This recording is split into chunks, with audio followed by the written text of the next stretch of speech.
Hey, salut à toi, on se retrouve aujourd'hui pour une nouvelle vidéo histoire de la haute couture chronologiquement. Aujourd'hui, on va donc voir Mariano Fortuny.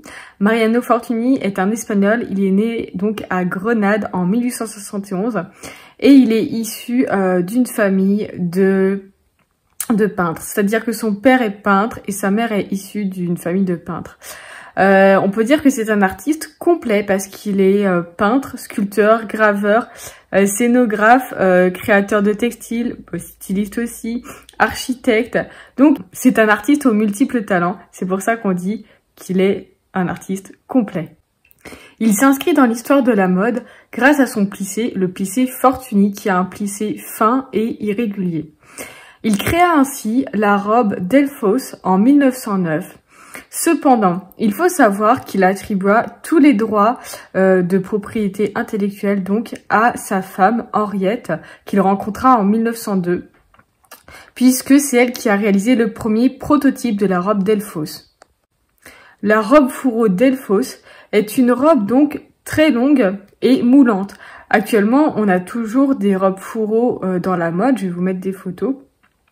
Mais ce ne sont pas des robes qui vont jusqu'en bas des pieds, tout simplement. Donc là, c'est vraiment une robe très longue, moulante, et qui est quand même assez souple grâce au satin de soie. Il faut savoir que ces robes Delphos sont constituées de 4 à 5 morceaux de tissu, donc morceaux de satin de soie, très fins, qui vont être plissés. Les plis, il faut savoir que sur chaque morceau de tissu, il peut y en avoir jusqu'à 450. Ces plis sont réalisés à la main et il faut savoir que ces robes sont toujours vendues aujourd'hui puisque la maison Fortuny existe toujours. On peut notamment voir son site internet et donc retrouver des boutiques.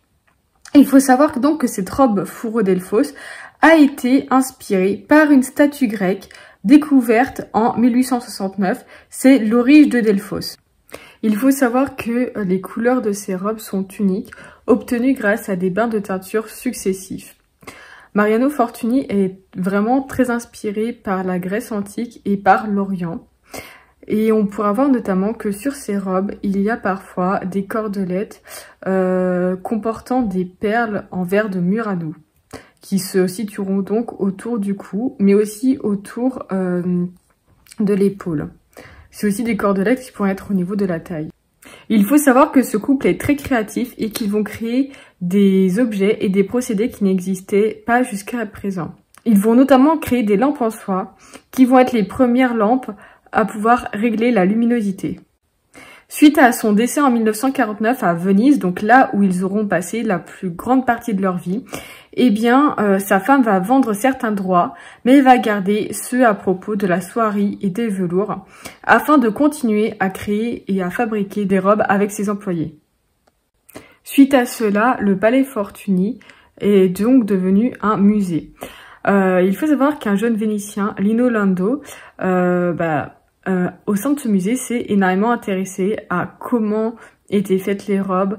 Il a lu toutes les anecdotes de Mariano Fortuny à ce sujet, afin de pouvoir recréer donc par procédé manuel exactement comme à l'époque, les robes et les luminaires qu'il créait tout simplement.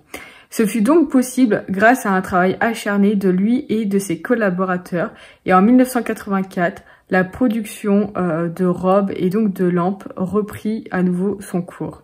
C'est donc pour cela qu'aujourd'hui, qu'on peut toujours voir des robes Delphos au sein de leur magasin Fortuny et qu'on peut acheter aussi ces luminaires sur le site internet. Et bien voilà, j'espère que cette histoire de la haute couture t'a plu. Tu peux dès à présent liker la vidéo, mettre un commentaire et si tu veux t'abonner.